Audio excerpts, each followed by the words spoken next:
Hi കൂട്ടുകാരെ, എല്ലാവരും സുഖമായിട്ടിരിക്കുന്നുവെന്ന് വിശ്വസിക്കുന്നു. ഇന്ന് നമ്മുടെ സ്കിന്നിനും ഹെയറിനും അതേപോലെ നമ്മുടെ ഹെൽത്തിനും ഒരുപാട് ഗുണങ്ങൾ തരുന്ന ഒരു മിറക്കിൾ ജ്യൂസ് എങ്ങനെ നമുക്ക് ഉണ്ടാക്കാമെന്ന് നോക്കാം.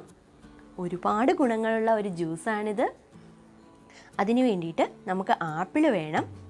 വൈറ്റമിൻസും മിനറൽസും ഒരുപാട് അടങ്ങിയിട്ടുള്ള ഒന്നാണ് ആപ്പിള്. പിന്നെ നമുക്ക് വേണ്ടത് ബീട്രൂട്ടാണ്. ബീട്രൂട്ടിൻ്റെ ഗുണങ്ങൾ സയൻറ്റിഫിക്കായിട്ട് തന്നെ തെളിയിച്ചിട്ടുള്ളതാണ്. നമ്മുടെ സ്കിന്നൊക്കെ നല്ല ഗ്ലോ ആവാനും അതേപോലെ രക്തമുണ്ടാവാനും രക്തശുദ്ധിക്കും വളരെ നല്ല ഒന്നാണ് ബീട്രൂട്ട്. പിന്നെ നമുക്ക് വേണ്ടത് ക്യാരറ്റാണ്. ക്യാരറ്റ് സ്കിന്നിന് നല്ല കളർ നൽകാൻ കഴിയുന്ന ഒരു വെജിറ്റബിളാണ്. അതേപോലെ നമ്മുടെ കണ്ണിൻ്റെ കാഴ്ചശക്തി കൂടാനും കണ്ണിൻ്റെ സൗന്ദര്യം വർദ്ധിക്കാനും വളരെ നല്ല ഒന്നാണ് ക്യാരറ്റ്. ഈ ജ്യൂസിനെ പറ്റി എനിക്ക് പേഴ്സണലായിട്ട് കുറച്ച് കാര്യങ്ങൾ പറയാനുണ്ട്. ഞാൻ കുറച്ച് നാൾ ഇതേപോലെ ഈ ജ്യൂസ് നല്ലതാണെന്ന് കുറച്ച് പേര് പറഞ്ഞിട്ട് ഞാൻ ഈ ജ്യൂസ് കുടിച്ചിട്ടുണ്ടായിരുന്നു. എനിക്ക് ആ ജ്യൂസ് കുടിക്കുന്ന സമയത്ത് എനിക്ക് നല്ല വ്യത്യാസം ഉണ്ടായിരുന്നു. ക്ഷീണമൊക്കെ ഉണ്ടായിരുന്നു.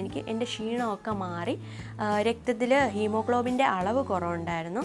അതൊക്കെ മാറി നല്ല സ്കിന്നൊക്കെ കുറച്ച് ഗ്ലോ ആയതുപോലെ എനിക്ക് തോന്നി.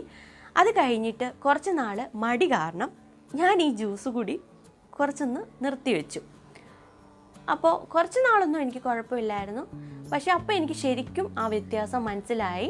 ആ നേരത്തേനേക്കാളും ആ കുടിച്ചുകൊണ്ടിരുന്ന ടൈമിനേക്കാളും വീണ്ടും അതേപോലെ ഒരു ക്ഷീണമൊക്കെ അനുഭവപ്പെടാൻ തുടങ്ങി. അങ്ങനെ ഞാൻ വീണ്ടും ഈ ജ്യൂസ് കുടിച്ചപ്പോൾ ഞാൻ വീണ്ടും ആക്റ്റീവായി, സ്കിന്നൊക്കെ പഴയതുപോലെ ഗ്ലോ ആവാൻ തുടങ്ങി. അപ്പം ഞാൻ ഇതേപോലെ ബീട്രൂട്ടും ക്യാരറ്റും ഇതേപോലെ ചീകിയും ആപ്പിൾ ഇതേപോലെ അരിഞ്ഞുമാണ് എടുത്തേക്കുന്നത്. നമ്മൾ ഇങ്ങനെ എടുക്കുമ്പോൾ പെട്ടെന്ന് അരഞ്ഞു കിട്ടാൻ നല്ലതാണ്.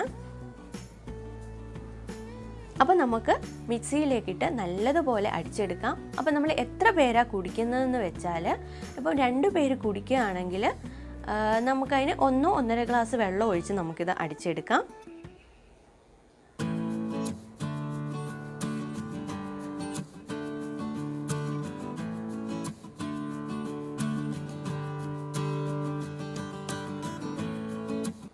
കുട്ടികൾക്കും മുതിർന്നവർക്കും ഒരുപോലെ ഗുണങ്ങൾ തരുന്ന ചേരുവകളാണ് ഇതിനകത്ത് അടങ്ങിയിരിക്കുന്നത്. അതുകൊണ്ട് തന്നെ ഈ ജ്യൂസ് കുഞ്ഞുങ്ങൾക്ക് ഒരുപാട് അളവിലൊന്നും കൊടുക്കണ്ട. ഒരു ചെറിയ അളവിൽ നമുക്ക് കുഞ്ഞുങ്ങൾക്കും കൊടുക്കാം.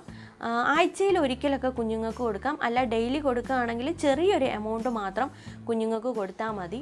അപ്പം എല്ലാവരും ഈ ജ്യൂസ് ഒന്ന് കുടിച്ച് നോക്കണം. 15 ദിവസം കുടിക്കുമ്പോൾ തന്നെ നിങ്ങൾക്ക് നല്ലതുപോലെ ആ ഒരു വ്യത്യാസം അറിയാൻ പറ്റും. ഇതിന് വലിയ ടേസ്റ്റ് ഒന്നും ഇല്ലെങ്കിലും ഇതിൻ്റെ ഗുണങ്ങൾ അറിഞ്ഞാൽ നിങ്ങൾ കുടിച്ചു പോകും. ഒരു കുറച്ച് എമൗണ്ടെങ്കിലും കുടിച്ചു പോകും. അപ്പോൾ നിങ്ങൾക്ക് എത്ര എമൗണ്ടാണ് കുടിക്കാൻ പറ്റുന്നതെന്ന് വെച്ചാൽ അത്ര എമൗണ്ട് നിങ്ങൾ കുടിക്കുക. ഒരുപാട് ടേസ്റ്റ് ഇഷ്ടമായില്ലെങ്കിൽ കുറച്ച് എമൗണ്ടെങ്കിലും നിങ്ങൾ കുടിക്കുക. നിങ്ങൾക്ക് ഒരുപാട് പ്രയോജനങ്ങളുണ്ടാവും ഈ ജ്യൂസ് കുടിക്കുന്നതിലൂടെ. അപ്പം എൻ്റെ ഈ വീഡിയോ നിങ്ങൾക്ക് ഇഷ്ടമായാൽ സബ്സ്ക്രൈബ് ചെയ്യാത്തവരാണ് സബ്സ്ക്രൈബ് ചെയ്യണം, ലൈക്ക് ചെയ്യണം, കമൻറ്റ് ചെയ്യണം. നിങ്ങൾ കമൻറ്റ് ചെയ്താൽ മാത്രമേ എനിക്ക് ഇനി ഇതുപോലുള്ള വീഡിയോസ് ഇടാനൊരു പ്രചോദനമാവത്തുള്ളൂ. അപ്പോൾ താങ്ക് യു ഫോർ വാച്ചിങ്.